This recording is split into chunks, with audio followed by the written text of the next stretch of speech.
শিবতলার মহাকাল সংঘর ছেলেদের সাথে কম্পিটিশন করার আগে গুপ্ত নাসিরুদ্দিন কোম্পানির 45 নম্বর বিড়ির মতো লম্বা লম্বা ডায়লগ ছাড়ছিলিস। ডায়লগ ছাড়া বন্ধঘর তোদের মতো এক টাকার ডায়লগ না আমার পকেটে এক বান্ডিল বিড়ির মতো পড়ে থাকে। তাই বলছে আমার সাথে বেশি কম্পিটিশন করার কথা বলিস না।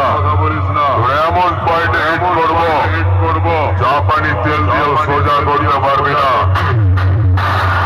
পাড়ার ছেলেরা কাকু বলে ডাকবে, বাপ কোনোদিন হতে পারবি না। বাঁচতে চাইলে আমার সামনে না দাঁড়িয়ে 2-4টে টিফিন কৌটো কিনে পাড়ার অঙ্গনওয়াড়ি স্কুলের সামনে লাইনে দাঁড়া।